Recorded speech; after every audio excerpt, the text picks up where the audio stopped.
looking at what's been happening with the price of aviation fuel. There is no doubt that there is fire on the mountain in Nigeria's aviation industry as airline travels at the moment are groaning over what they call exorbitant fares being charged by airlines and operators in the country.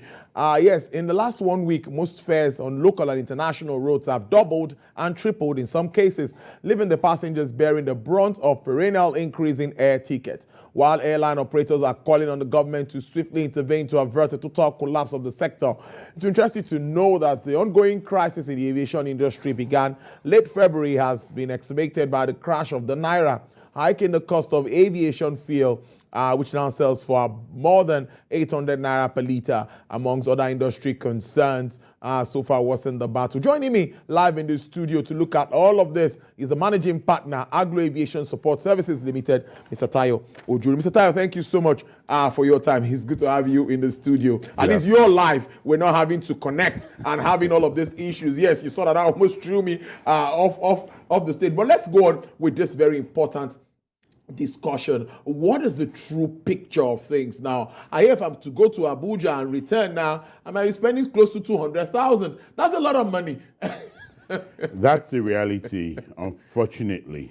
And aviation basically is a function of disposable income. And if you look at the basic salary of $30,000, sorry, 30,000 Naira. Everything in aviation is dollarized. Yeah. So a basic salary of 30,000 Naira, you'd realize that not many people can travel. And with this increase in the end of second to third quarter of 2022, you find that this actually has significantly negatively impacted the budgets of most of the people that are traveling. So that's actually you've seen numbers of these travelers actually reduced over the last few weeks. And so what's going to happen, or what's happening or why is this? Let's find out what is causing this actually. It's foreign exchange, Forex. The airlines, both international and the domestic, are unable to get the dollar appropriated for training, for spare parts, and increase of return of their fleets from service and maintenance. So when we don't have appropriate fleets in country, it affects that the cost. And let's now bring to the forefront of the cost of Jet A1, which I actually alluded to in your introduction. Yes, that's actually, as at end of last week, that has become about 904 Naira per litre in Lagos. So when we are looking at 904, that actually, with our high cost of Jet A1, it affects or is affecting the price of tickets. And you find out that it's actually not going to let the domestic airlines break even. Because by the time you look at the cost of your fueling, which is about 40 to 50% of your operational costs, you look at other ancillary and overhead costs, you find out that the cost of the airline tickets can only go higher. And that's just on the domestic side. On the international side, we're grappling with the challenges of international airlines not able to repatriate their funds. Yeah, Emirates pulled out. They're pulling out on the 1st of September. So with that, they've reduced their flight though from 2 to 1, and they've stopped at Abuja from 21 frequency to 7. So how's that going to affect us in the aviation sector? Yes, when you actually look at through that connect and that pinpoint, you find out that about 30 to 60% of international flights contribute to domestic markets. So when you are having that reduction or people not able to travel through the international flight, is affecting the domestic. So we're grappling with lots of challenges within the domestic aviation sector, and that's going to affect us not just within this quarter, even to the last quarter of 2022. We're going to see challenges with ground handling companies not being a reduction of flights is going to affect their income. The fuel handlers too, the uptake in the fuel will reduce. The in-flight catering will reduce. So all that is going to might probably lead to loss of jobs. and it will diminish what aviation contributes to the GDP of Nigeria, which used to be 0.04 and it's now well below that. It's a two-way thing. The passengers were reduced traveling, obviously, when the fare is high. I spoke to someone and was telling me already coming from the UK, and it's about £5,500 at the moment, and at the same time last year it was about 3,000. So just like, let me stay back. So it would affect that way, and it would also affect the business and affect all that surrounds the aviation sector. But what's this gist about Nigerians even going to the likes of Ghana to even get tickets now? Why is it cheaper over there? Well, it's the challenge of being able to repatriate the funds. Managing forex. So with the airlines not able to get the basic is the airlines sell at a NAFEX rate, at a set rate, and they've not been able to repatriate their funds. And as at the end of July, that has actually come up to, according to IATA, $464 million. And they've been able to lobby and talk to the Office of Vice President and the CBN, and they've not gotten cogent confirmation of how and when they're able to get those funds out, which is obvious because the CBN does not have the funds. And it's just the reality on ground, though. Let's be real and serious. It's not just the aviation sector. Aviation sector is the forefront, but you have the manufacturing. Sectors. You have the foreign direct investors as well that have brought funds into Nigeria for investment over the years. And after making profit and rolling over those funds, it's time to repatriate the funds, and the availability of those dollars of foreign exchange to send back, either to buy the raw materials or maintain the process, upgrade, is not there. So it's a challenge, and it's a challenge to the whole economy. So what's the solution? It's not for us to just be prophets of doom and say, okay, what's the solution? For me, within the aviation sector, I think, and even within the wider economy, it's actually diversifying that non-oil sector.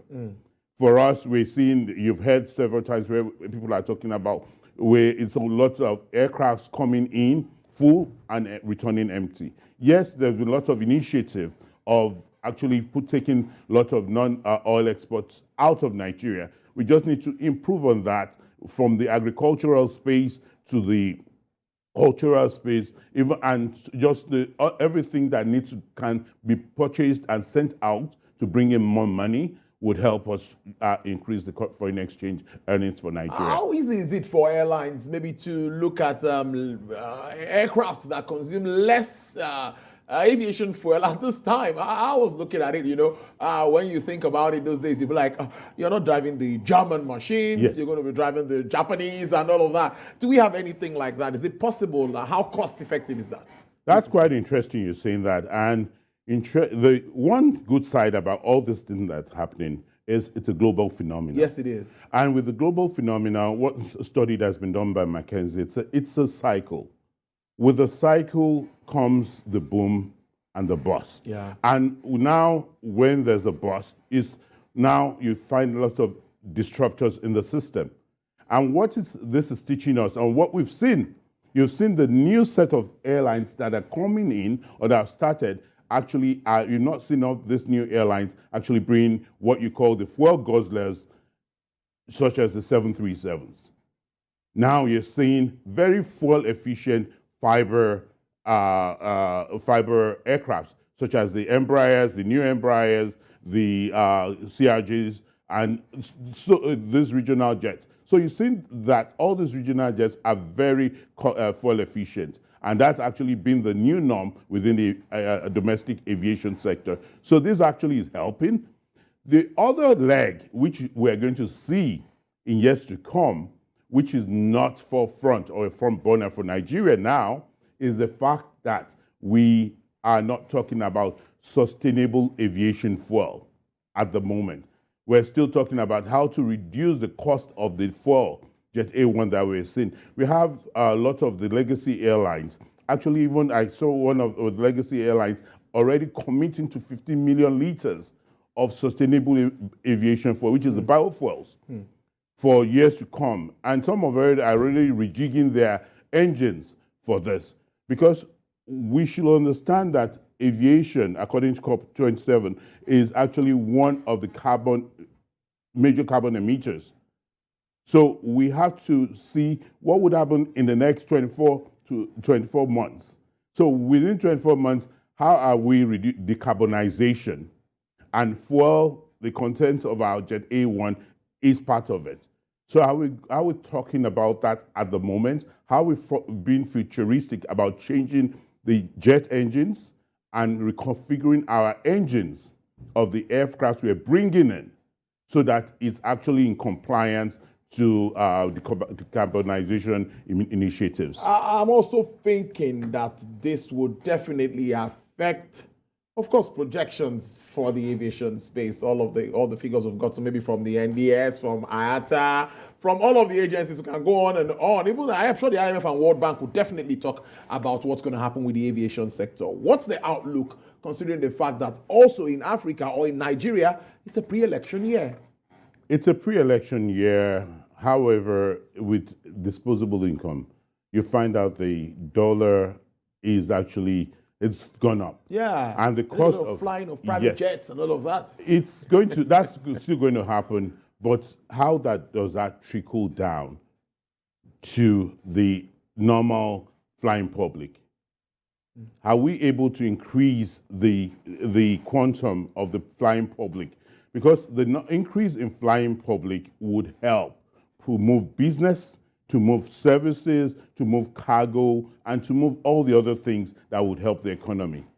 That's when we're going to see a positive outlook. But what we see now, like I stated earlier, aviation is a function of disposable income. How much of disposable income does the Nigerian traveling public have to actually travel? And now you're finding out that the multimodal means of transportation of road. So people find out what is the priority here. So opportunity cost is, do I pay 200,000 or do I sacrifice and see whatever it takes? With prayers and with other challenges, I travel by road. Or rail is not, even due to the price of diesel. Yeah. Nigerian Railways Corporation, they've reduced their frequencies. Yes. So it's not just the aviation sector, it's all across the gamut of the aviation transportation sector that we're feeling these challenges. So what's the way forward? Yes, it's being able to see, again, increasing the non-oil sector exports so that we have the foreign exchange and we don't have maintenance here for the full major maintenance for the maintenance of our aircraft. So that's where the challenge is. We still have to go out for training. So it's not going to change because election is here. The focus is changing. But let's see what we can do within the next few months so that aviation, safety, security, the movement of people, seamless, convenient, and competitive, commercially viable way of moving people across Nigeria and West Africa and across internationally will be able to help us grow. Let's wrap up on this note. I know we've had this, I've asked you this question before when we're talking about recovery. Yes. Then we're looking at, I think, 2024, 2025. Yes. With this new challenge that we face and considering Russia and Ukraine crisis still there, yes, and all of this, COVID, even in some cases, we still have China and all of that. Yes. What are you looking at? What's your outlook now? When do you think we'll have that rebound to pre-COVID terms? Pre-2019, looking at the crystal ball now. Honestly. There's lots of negativity out there. And I would say, looking at the numbers and the data we've actually simulated, I would say boldly, third quarter of 2023. Wow. And that's even with the caveat. Third quarter because we're going through an election year. At the end of February, beginning of May, by the time we actually get the